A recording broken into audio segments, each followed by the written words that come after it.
बातमी मुंबईतील ठाकरेंच्या आंदोलनाची। दिल्लीमध्ये सामाजिक कार्यकर्ते सोनम वांगचुक यांचं उपोषण सुरू होतं आणि त्यांना पोलिसांनी जबरदस्ती रुग्णालयामध्ये दाखल केलं। त्यानंतर जंतर मंतरवर कॉकरोच जनता पार्टीचे संस्थापक अभिजित दीपके हे अन्नत्याग आंदोलनाला बसले। या आंदोलनाला देशभरातून पाठिंबा वाटते। वांगचुक आणि अभिजित दीपकेंच्या या आंदोलनाला उद्धव ठाकरेंनी मुंबईत आंदोलन करून पाठिंबा दर्शवला। या आंदोलनात तरुणांनी मोठ्या संख्येने सहभाग नोंदवला। यावेळी उद्धव ठाकरे यांनी सोनम वांगचुक यांच्या आंदोलनाला जाहीर पाठिंबा दिला। तसंच त्यांनी भाजप आणि मोदी सरकारला लक्ष केलं।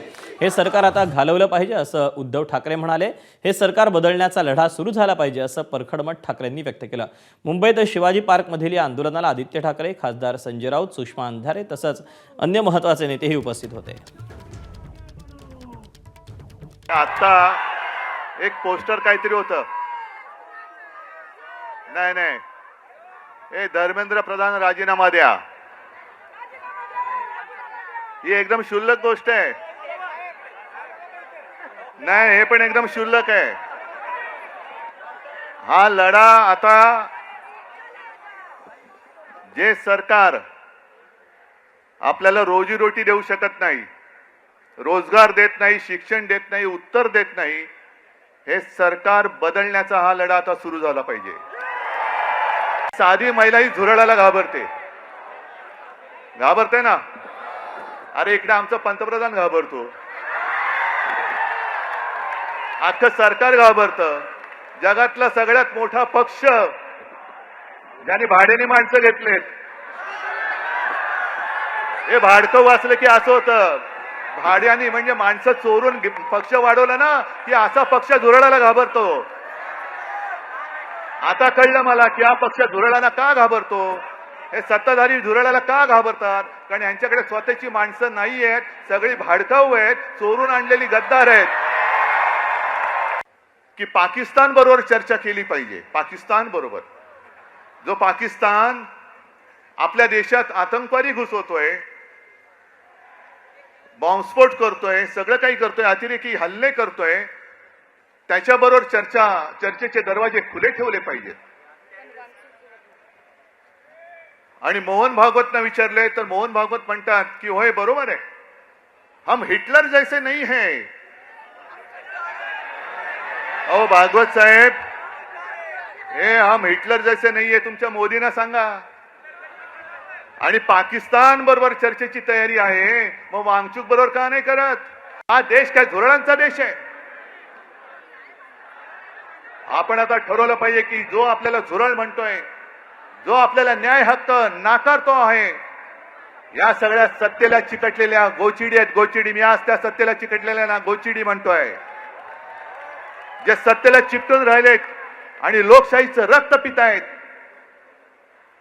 या सत्तेला चिकटलेल्या लोकशाहीचं रक्त पिणाऱ्या गोचिड्या आपल्याला खेचून बाहेर काढाव्याच लागतील। नीट पेपर फुटीच्या मुद्द्यावरून आदित्य ठाकरे यांनी भाजपवर जोरदार टीका केली। भाजपसारख्या देशद्रोहींना सत्तेबाहेर खेचणं गरजेचं असल्याचं त्यांनी म्हटलं। तर केंद्रीय शिक्षण मंत्री धर्मेंद्र प्रधान यांच्या राजीनाम्याची मागणी पुन्हा करत आता प्रधानांचा राजीनामा मग प्रधानमंत्र्यांचा अशी टीकाही केली। आपण कुठच्याही भाषा बोलत असू, आपण कुठेही राहत असू, आपण कुठेही शिकत असू, कदाचित तुम्ही आणि मी कधी एकमत होईल, कधी एकमत होणार नाही, आपण वेगळ्या वेगळ्या विचारधारेची असू शकू, पण आपण सगळे या देशासाठी एकत्र आलोच पाहिजे आणि हाच विचार केला पाहिजे की जी देशद्रोही पक्ष आहेत, भाजपसारखे या देशाला संपवणारे पक्ष आहेत, त्यांना बाहेर काढणं गरजेचं आहे। आम्ही अंधभक्त राहू तर या देशाच्या मातीचे राहू, आम्ही अंधभक्त राहू तर आमच्या छत्रपती शिवरायांचे राहू, आम्ही अंधभक्त राहू तर शाहू फुले आंबेडकरांचे राहू, आम्ही अंधभक्त राहू तर महामानव डॉक्टर बाबासाहेब आंबेडकरांचे राहू, तरी संविधान दिलं। पण भाजप समोर वाकणार नाही, झुकणार नाही, कापला तरी चालेल आम्हाला, पण आम्ही भाजपचे गुलाम होणार नाही। देशात आता सगळे जे युवा उतरलेले आहेत ते धर्मेंद्र प्रधानचा राजीनामा मागत आहेत। देश के युवा बोल रहे हैं कि आज मंत्री प्रधान का इस्तीफा मांग रहे हैं। अगर मंत्री प्रधान थोड़ा उल्टा किया जाए तो क्या होता है? ये भी मांगने में हम कम नहीं रहेंगे।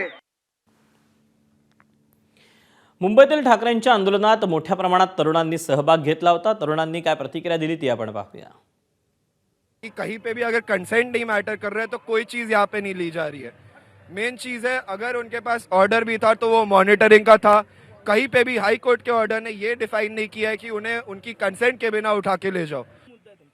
आपण एका डेमोक्रेटिक कंट्रीमध्ये राहतो, तर आपल्याला अधिकार आहे प्रोटेस्ट करण्याचा. तो पीसफुल प्रोटेस्ट होता आणि त्याच्या पीसफुल प्रोटेस्टमध्ये त्यांनी जबरदस्ती करून नेलेलं आहे, ते चुकीचं आहे. आणि ते डेमोक्रेटिक कंट्री आपलं रिप्रेझेंट करत नाही, तर आम्ही त्याच्या अगेन्स्टमध्ये आहोत. सो ये है कि कल जैसे सुबह सुबह सोनम वांगचुक को उठा के लोकतंत्र का गला घोटा गया, डेमोक्रेसी हमारे देश में खत्म हो रही है, डेमोक्रेसी सिर्फ पेपर तक मौजूद है. लोगों कब अब जागेंगे और कब आवाज उठाएंगे? हम सबको आवाज उठानी चाहिए, ये बोल के कि हम एपॉलिटिकल है, ये देश नहीं चलने वाला. सबको अपनी आवाज बराबर से उठानी पड़ेगी, तभी ये देश चलेगा. ज्या प्रकारे ते वागत आहेत, कोणत्याच गोष्टीची अकाउंटेबिलिटी ते देत नाही आहे, कोणत्या गोष्टीचा रिस्पॉन्स ते देत नाही आहे. एवढ्या दिवसांपासून जे आंदोलन चालू आहे, इथेच नाही देशात खूप ठिकाणी आंदोलन चालू आहे. ज्या प्रकारचं त्यांचं वागणूक आहे, ज्या प्रकारची ते लोकसत्तेला लोकशाहीला तुडवत आहेत, त्याला मी अकाउंटेबिलिटी मागत आहे. त्याच्यामुळे मी इथे तानाशाही लिहून आणलेलं आहे.